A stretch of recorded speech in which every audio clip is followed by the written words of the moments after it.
સંગીતનો સાથ સહકાર આપી રહેલા અમારા ભજનીકો, અહીં બહેલા અમારા ભૂદેવો, ગામના ભાઈઓ અને બહેનો અને અમારા ગામના નજીકના વીર ભામાસા કહું તો ખોટું નહીં એવા શ્રી જયંતિભાઈ પાટીદાર પટેલ જોરદાર છે, પાટીદાર છે, વફાદાર છે, નસીબદાર છે, દરેક રીતે પૂરેપૂરા છે આ ઇમ્ફોલ માટે. હવે બીજું મારે કહું છું, અહીંયા જેટલા ભાઈઓ અને બહેનો બેઠા છે એમને પહેલાં તો હું નમસ્કાર કરું છું. અને અહીં જે આવેલા છે એ સર્વે ભાઈ બહેનો જે દૂર દૂરથી આવેલા છે એ માટે કહ્યું છે કે અતિથિ દેવો ભવ. તમે જે આમંત્રણને અમે આમંત્રણ ન આપ્યું છતાં પણ તમે અહીંયા આવેલા છે એવા અમારા આમંત્રિત મહેમાનો, અમારા ભૂદેવો છે, એમને હું પ્રણામ કરું છું. જે અહીંયા આવ્યા છે કે આપણે કહીએ છીએ કે અતિથિ દેવો ભવ, જે અહીંયા આવે છે અહીંયા એ અમારા દેવ સમાન છે. દરેક ગામમાંથી આવ્યા છે એમને હું નમસ્કાર કરું છું. તેમજ અહીંયા અમારા જે નિમખલ ગામના ભાઈઓ અને બહેનો છે જેમને અહીંયા સાથ સહકાર ખૂબ આપ્યો છે એમને પણ હું વંદન કરું છું. ગામના નામ અનામી બધાને હું વંદન કરું છું. મને બોલવાનો એક મોકો મળ્યો છે પણ બોલવામાં એટલી તકલીફ થાય છે, સાંભળે નામ આવે તોય હું ભૂલી જાઉં છું. મારા દરેક વડીલોને પણ હું વંદન કરું છું. અને એક હું કહેવા માગું છું, જનની જણે તો ભક્ત જન, કાં દાતા કાં સૂર.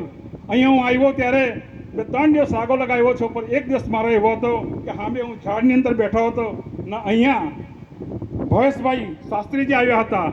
તે પછી અમારા ગામના શિક્ષક જયંતિભાઈ આચાર્ય અમારા આવ્યા હતા. અને તેમ છતાં ગામથી જે આવ્યા હતા તેઓ એક વાર નહીં 1000 વાર સતીશભાઈના ગુણગાન ગાયા હતા. તેમાં મને 100%ની પણ મને 1% વાંધો હતો. જનની જણે તો ભક્તજન, કાં દાતા કાં સૂર, નહીં તો રહેજે વાંજણી તારા રખે ગુમાવીશ નૂર. હું એમની માતાને, સતીશભાઈના જે માતા છે અને એમના કુખે જે જન્મ આપ્યો છે એવા વ્યાસપીઠ પર બેસીને જેમણે આપણે રસપાન કરાવ્યું છે એવી જનની, એમની સતીશભાઈની માં નહીં, આપણી માં નહીં, આપણી જગતજનની છે. એને પહેલાં હું કોટી કોટી વંદન કરું છું કે આપણને આવા સતીશભાઈ જેવા રસપાન કરાવે છે. બીજું, જનની જણે તો ભક્તજન, ક્યાં દાતા ક્યાં સૂર, નહીં તો રહેજે વાંજણી તારી રખે ગુમાવીશ મૂળ. નારી તું નારાયણી, નારી રત્નની ખાણ, જે નારીથી નર નીપજે એ નારી જગ મહાન. એ જનની છે, એ આવા દીકરાને જન્મ આપ્યો છે.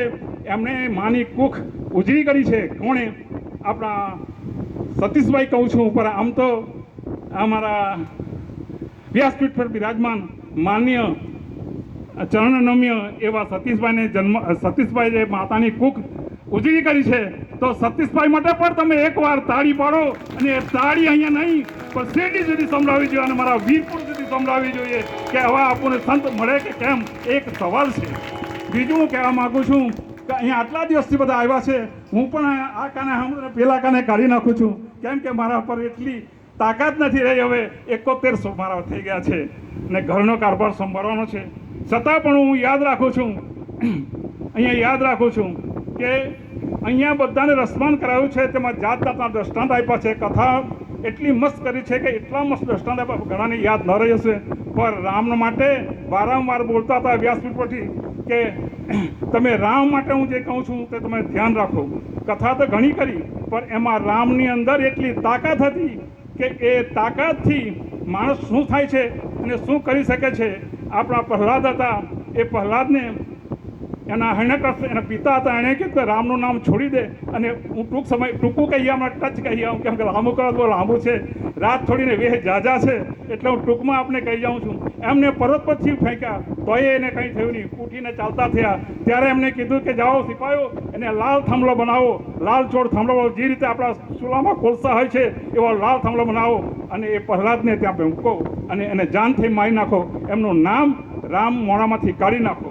એમને લાલ થાંભલો બનાવ્યો અને એને ભેટવા માટે કીધું. ત્યાં હિરણ્યકશ્યપ આવ્યા અને એના સિપાહીઓ પણ આવ્યા હતા અને એને ભેટવા કહ્યું.